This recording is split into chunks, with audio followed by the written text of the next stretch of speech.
시작하겠습니다. 지난 시간에 저희가 이제 재개발 재건축 공부하다 말았던 것 같아요. 그래서 일단 재개발 재건축은 기본을 좀 정리해드리고 싶었고, 제일 처음에 제가 이제 뭐부터 설명드렸냐면 재개발 재건축보다 큰 목차가 뭐냐면 재개발 재건축보다 큰 목차가 정비 사업이죠. 그래서 이 정비 사업이 뭔지를 설명드렸던 것 같아요. 그래서 도시개발 사업과 도시 정비 사업의 차이점을 좀 이해하시라고 말씀드렸고, 이 정비 사업에는 총 6가지가 있어요. 6가지가 있는데 혹시 기억나세요? 4가지는 기억하시라고 제가 말씀드렸거든요. 제일 처음에 달동네 뭐였었죠? 주거환경 개선 사업, 또 그 밑에 주택 재개발 사업, 주택 재건축 사업, 그 다음에 상업지역 공업지역은요 도시환경 정비 사업. 그래서 이 4가지는 꼭 기억하시라고 말씀드리고 싶었고, 이 재개발과 재건축을 합쳐놓은 거 아니면 이 2개를 합쳐놓은 거, 이 3개를 합쳐놓은 거, 이런 것들 뭐라고 하냐면 뉴타운이라고 제가 말씀드렸었죠. 그래서 일단은 이거 아셔야 되고, 두 번째 이제 기본 중에 기본이 뭐냐면 이 정비 사업 절차를 꿰고 계셔야 돼요. 절차. 그래서 절차는 여러분들 머릿속에 반드시 있으셔야 되는데, 제일 처음에 뭐가 만들어진다고 제가 말씀드렸냐면 정비구역이 지정되면서 추진위원회가 만들어진다고 그랬어요. 그죠? 추진위원회가 하는 일은 유일하게, 물론 여러 가지 일을 합니다. 그러니까 정비사업 전문 관리업자도 선정하고, 그 다음에 여러 가지 일을 하는데 가장 중요한 게 뭐라고 그랬냐면 제가 조합을 만드는 일이라고 제가 말씀드렸죠. 그럼 조합이 만들어지면 조합이 뭐가 되는 거냐면 사업 시행자가 되는 거예요. 그러니까 시행자가 되니까 사업을 어떻게 꾸려나가고 우리가 어떻게 수익을 낼 것인가 계획을 세워야 될 거 아니에요. 그래서 그걸 뭐라고 하냐면 사업 시행 계획을 세우고, 사업 시행 계획에 대해서 이제 인가 결정이 떨어지게 되면 그렇게 해 이 말하고 똑같거든요. 그래서 인가 결정 떨어진 다음에 관리 처분 계획 세운다고 그랬죠. 이 관리 처분 계획을 다른 말로 표현할 때 뭐라고 한다고 그랬어요? 관리 처분 계획은요, 말 그대로 이거 분양 계획이에요. 분양 계획. 어떻게 분양해가지고 수익을 얼마가 될 것인가. 이게 나와야 수익이 이만큼 확보가 돼? 그럼 우리 추가 분담금 이만큼만 내면 되겠네? 이런 그림들이 나와요. 그러니까 여기서는 추가 분담금이 나올 수 있어요, 없어요? 원래는 없는 거예요. 근데 이제 그냥 계획만 가지고 이제 얘기를 하는 거죠. 계획만 가지고. 관리처분 인가결정 떨어졌어요. 그럼 인가결정 떨어지고 나서 이제 그 다음 하는 것은 이제 그렇게 하라고 그랬으니까 일단 내보내야 될 거 아닙니까? 그래서 이주하고, 그 다음에 철거하고, 다 철거 방식으로 진행한다고 그랬잖아요. 그 다음에 착공, 준공, 청산, 이런 단계로 절차는 꼭 외우셔야 됩니다. 절차는. 왜냐하면 이 절차를 알아야 내가 어디 가서 뭘 물어볼 것인가를 판단할 수 있거든요. 뭐 가장 대표적인 것이 실질적으로 분양 신청을 한 당사자가 있었을 때, 분양 신청을 하기 전 단계에서 그런 걸 물어보는 건 의미가 없다고 제가 말씀드렸잖아요. 그래서 이 절차는 꼭 깨고 계셔야 되고, 통상 여러분들 그거 한번 생각해 보셨어요? 여기서부터 여기까지 가는데 시간이 통상 얼마나 걸릴까요? 지금은 통계가 바뀌었을 수도 있어요. 통계가 바뀌었을 수도 있는데, 제가 재개발 재건축에 한동안 푹 빠져 있을 때 그때 통계를 내본 적이 있는데, 그 통계 어떻게 냈냐면 그냥 단순 계산해 봤었어요. 근데 기본적으로 10년 걸리더라고요. 10년. 그리고 10년 이상 걸리는 현장들도 수두룩했고요. 근데 지금은 그때 통계 뽑을 때가 제가 2012년도에 이제 공부했었으니까 지금은 또 이제 바뀌었을 수가 있겠죠. 어찌됐건. 그래서 어느 단계에서 시작하는지가 되게 중요하다. 지금 추진위원회라면 글쎄요. 근데 또 그것도 얘기를 해드려야겠네. 재개발 재건축 호재가 가시화가 돼가지고 부동산의 가치가 오르고 거래가 활발하게 이루어지는 시점이 언제인가? 가장 크게 오르는 시점이 언제인 것 같으세요? 여러분들 생각하실 때? 예. 조합 결성되면서 소문나면서 그때부터 막 올라요. 소문나면서. 그리고 실질적으로 이제 관리 처분인가나 사업 시행 계획인가 이런 단계별로 한 번씩 이제 가격이 또 올라요. 가격이. 근데 제 경험상으로 볼 때는 조합이 결성됐다. 추진위원회가 아니고 조합이 결성됐다. 그때 가격이 좀 많이 오르고, 근데 그 시점부터는 한참 있다가 이제 깔끔한 아파트가 주어지는 건데, 그럼에도 불구하고 가격은 지하철도 마찬가지 아닙니까? 지하철 짓겠다, 이렇게 이제 계획이 발표가 됐을 때, 그 다음에 또 착공했을 때, 그러니까 우리가 뭐 토지 상승의 3원칙 이렇게 이제 강의를 하시는 분이 계시고, 근데 그 말씀이 딱 맞는 것 같더라고요. 저도 예전에 강의 정말 많이 들어 다녔어요. 여러분들이 네가 선생인데 강의를 들어 이렇게 생각하실 것 같은데, 선생이건 아니건 제가 그랬잖아요. 겸손 떨려고 이런 말씀 드리는 게 아니고 나도 투자자라고 말씀드렸잖아요. 그래서 예전에는 그 조찬 특강이라는 게 있어요. 근데 호텔에서 밥 먹으면서 강의 듣는 거예요. 아침에 7시에. 그리고 왜냐면 7시에 강의하시고 출근하시거든요. 그분이 공무원이니까. 그래서 공무원이 직접 나와가지고 강의 한번 하고, 근데 그런 강의료가 되게 비쌌었어요. 예전에. 그러니까 그냥 뭐 호텔 식사 때가 아니고 식사 때 한 10배? 막 150만 원, 뭐 120만 원 이랬었으니까 한 2시간 강의 듣는데. 근데 그런 때 가서 이제 강의를 들으면 사실은 이제 그때 강의를 들었던 이유가 뭐냐면 첫 번째는 모르는 게 많으니까 강의를 들었었고요. 그리고 내가 모르는 걸 또 한 가지 건지려고 들었었고 어느 선생님이든지 간에 저는 항상 배울 거 한두 가지씩은 있다고 생각하거든요. 그러니까 요즘 강의 들으시는 분들 보면 선생님들을 무지하게 많이 평가하시더라고요. 근데 그래요, 평가할 수 있죠. 근데 선생들도 수강자들 평가해요.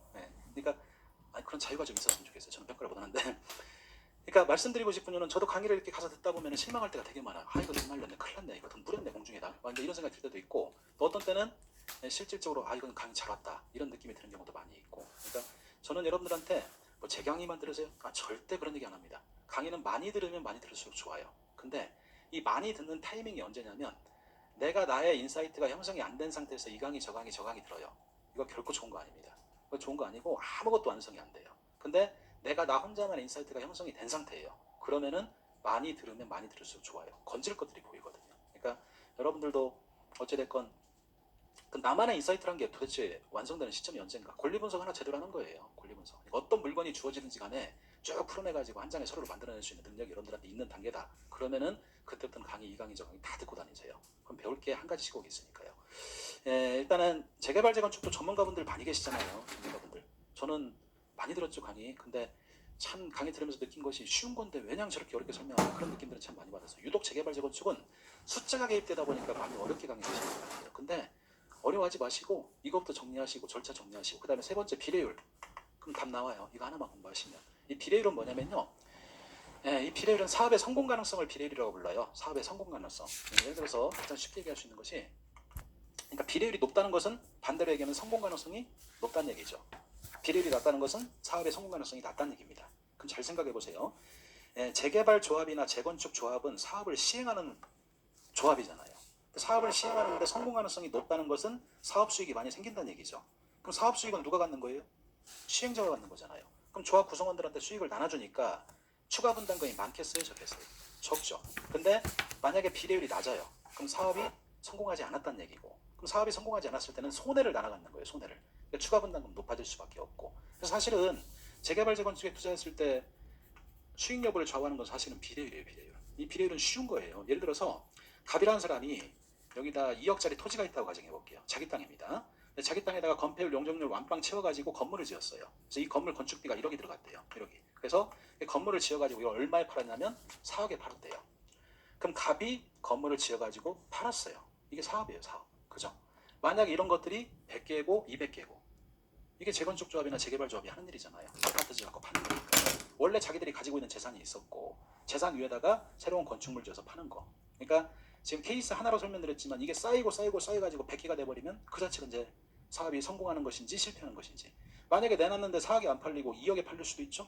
그럼 이거 성공한 거예요, 실패한 거예요? 실패한 거죠. 그래서 이거를 수치로 나타낸 걸 비례율이라고 불러요. 그래서 비례율을 계산할 때 어떻게 계산하는 거냐면 종전자산분의 종후 자산에서 건축비, 그러니까 사업비죠, 사업비를 빼요. 곱하기 100. 이게 비례율입니다. 그럼 종전자산은 뭐냐면 사업을 진행하기 전 단계에서 자산가치. 그럼 보세요. 건물 지어갖고 팔았는데 건물 지어서 팔기 전에 자산가치는 토지밖에 없었잖아요. 이 토지 얼마짜리였습니까? 2억이죠. 2억분의 종후 자산은 이 사업이 끝났을 때 자산가치예요. 4억이죠. 4억에서 건축비가 얼마 들어갔다고요? 1억 곱하기 100. 이렇게 하면 얼마입니까? 2분의 3 곱하기 100이니까 150%죠. 그래서 이게 비례율이 150%예요. 그럼 150%란 말은 무슨 말이냐면 보세요. 제가 1억짜리 부동산을 가지고 있어요. 근데 이 사업을 시행하는데 비례율이 150%예요. 그럼 나중에 종후자산은 나한테 가치가 얼마짜리가 되는 거예요? 내가 지금 1억을 가지고 있을 때 1억 5천이 되는 거죠. 10억을 가지고 있으면 10억 5천이 되는 것이고, 그게 내 자산이에요, 자산. 그러니까 이 비례율이라는 것은 거꾸로 얘기하면 말 그대로 사업의 성공 가능성이에요, 성공 가능성. 만약에 비례율이 50%라고 볼까요? 50%면 내가 지금 종전자산이 2억에 썼는데 50%라는 것은 반토막 난 거예요. 그럼 나중에 사업이 끝났을 때 내 자산 가치는 얼마로 평가받는 거예요? 1억짜리로 평가받아요. 그러니까 이제 분담금은 자기가 부담해야 될 것은 엄청 많아지는 거죠. 그래서 이런 것들 우리가 비례율이라고 합니다. 그럼 잘 생각해 보세요. 뭐를 여러분들이 잘 생각해 보시냐면, 비례율, 정확한 비례율은 언제 나오는 겁니까? 사업이 끝나야 나오는 거예요. 사업이 끝나야. 맞죠? 정확한 비례율은 사업이 끝나야 나와요. 근데 여러분들이 비례율 얘기를 언제 듣죠? 현수막 붙어 있을 때 가서 상담하다 보면 비례율 얘기를 벌써 해요. 뭐 조합 어쩌고 저쩌고 이렇게 현수막이 붙어 있을 때 가보면 비례율 얘기를 벌써 한다고요. 근데 여러분들은 그 비례율 얘기를 믿고 투자를 하는 거예요. 첫 번째는 비례율이 뭔지도 모르면서 얘기를 하면은 그냥 모르는 척 하기는 싫고 고개 끄덕이다가 나중에 수익이 이만큼 나옵니다 그러면은 아 그렇구나 하고 계약을 하고 다 그러지 않습니까? 거의 대부분의 일반인들은 다 그러시는 것 같아요. 근데 초창기 때 우리가 임장 댕길 때 현장 조사 댕길 때 나오는 비례율은 그거는 허수예요. 허수기 때문에 그런 것들을 액면 그대로 믿으시면 절대 안 되죠. 제가 무슨 말씀드린지 아시겠어요? 사업이 성공해야 그 비율이 나오는 건데 성공한지 실패한지도 모르는 상태에서 비율을 믿는다는 것은 이건 의미가 없는 거예요. 그래서 여러분들한테 말씀드리고 싶은 것은 실질적으로 재개발 재건축이 진행되는 현장에 가서 그 동네에서 이야기하는 비율들을 너무 신뢰하지 마시라는 거예요. 그러면은 뭘 믿고 투자해야 될까? 이런 의문이 드시죠. 저도 그런 의문을 가졌죠. 아, 이거 비례율은 허수인데 이거 나와야 되는데 나중에 그럼 지금 뭘 믿고 투자해야 되지? 그럼 거꾸로 생각하세요. 비례율이 높게 나올 가능성이 있는 곳을 찾으면 돼요. 그럼 잘 생각해 보세요. 비례율이 높이 나올 가능성이 있는 곳은 도대체 어딘가? 비례율은 언제 높이 나오냐면 완판 분양이 됐을 때 나오는 거예요. 맞죠? 완판 분양이 돼야만 사업이 성공하는 거잖아요. 그럼 최단시간 내에 완판 분양이 될 수 있는 곳이라면 당연히 비례율은 높게 나올 것이고 그러면 사업 수지가 있으니까 나는 추가 분담금을 적게 낼 것이고 그만큼 나한테 갭이 생기니까 수익을 낼 것이고 그럼 완판 분양이 될 수 있는 가능성이 있는 곳이 어딘가? 아, 그게 뭐냐면 제 말이 100% 맞는 건 아닙니다. 근데 제가 판단하는 것은 인구예요, 인구. 그러니까 예를 들어서 이런 일 한번 들어볼까요? 똑같은 재개발 사업구역이 있고요. 똑같은 재개발 사업구역이 있는데 여기는 바로 옆에 지식산업단지가 들어온대요. 지식.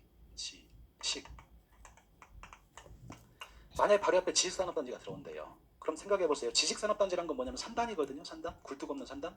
그럼 굴뚝 없는 산단이 들어온다는 것은 여기에 고용이 창출되겠죠. 그리고 고용이 창출됐을 때 직주근접이라고 들어보셨어요?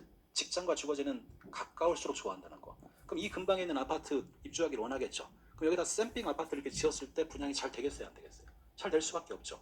이 사람들이 분양받을 수도 있겠지만 여기 지식산업단지가 들어온다는 얘기를 듣고 내가 집 사놓고 나중에 세 주면 되는 거잖아요. 그런 수요층도 있기 때문에 이런 것들은 그냥 상식적으로 봐도 완판 분양될 가능성이 있어요? 없어요? 있죠. 그럼 만약에 완판 분양된다고 가정할 때 완판 분양된다는 것은 그만큼 사업은 성공했다는 얘기고 그럼 비율이 높다는 거예요? 낮다는 거예요? 높죠. 그럼 여기에 있는 빌라 이런 것들 하나 우리가 여러분들이 매매로 취득하거나 아니면 경매로 낙찰을 받았을 때는 수익이 생길 가능성이 높아요? 낮아요? 굉장히 높죠. 근데 이런 호재가 전혀 없고 그 다음에 또 두 번째 재개발구역으로 지정이 됐음에도 불구하고 이게 말씀드리기가 정말 조심스러운 표현인데요. 조심스러운 표현이에요. 미리 전제하고 얘기할게요. 만약에 여기 계신 분들이 돈이 많이 없어요. 돈이 많이 없으면 사업 진행할 때 속도가 낮아요, 안 낮아요? 절대 속도 나지 않습니다. 그러니까 그런 것들도 판단을 해야 되고 또 이게 완판 분양될 가능성은 지금처럼 이렇게 인구 유입 정책을 쓰고 있으면 대박인데 그게 아니라 할지라도 완판 분양될 가능성이 있는 곳은 도대체 어딘가? 가만히 생각해 보세요. 아파트 지었을 때 완판 분양될 가능성이 있는 곳이 어딘가? 뭐 예를 들어서 바로 옆에 지하철역이 있거나 그죠? 이런 것들이 있다면 그러니까 그런 것들을 보고 완판 분양될 가능성이 있겠네? 그럼 완판 분양될 가능성이 있고 인구가 유입되는 곳이네? 그러면 당연히 비례는 높아지겠네? 이런 것들을 보고 투자하시는 건 괜찮은데 그냥 주어진 숫자만 믿고 투자하신다는 것은 어찌 보면 이건 굉장히 위험한 거예요. 나중에 사업 진행하면서 비례율 다시 조정합니까? 안 합니까? 다 조정해요. 다. 처음에 광고 칠 때는 뭐 108%, 110%, 115% 이렇게 광고 치죠. 그러다가 98%, 70%, 80% 이렇게 줄잖아요. 그러니까 인천에서 진행했던 것들 그런 것들 굉장히 많잖아요. 굉장히. 그러니까 결국에 처음에 제시하는 비례를 너무 신뢰하지 마라. 그럼 뭘 믿고 투자해야 될 것인가? 방금 전에 말씀드렸잖아요. 뭘 믿고 투자하는 거냐면 제일 중요한 것은 인구 유입 가능성이 있는 거 없는가? 완판 분양될 가능성이 있는 거 없는가? 지리적으로 위치가 좋은가 안 좋은가? 이런 것들 여러분들이 객관적으로 판단하고 그런 지역에 투자하시면 될 거예요. 그럼 이런 지역에 투자했을 때 수익을 만드는 구조가 도대체 어떤 구조로 만들어지는 것인가? 연습 한번 해볼게요.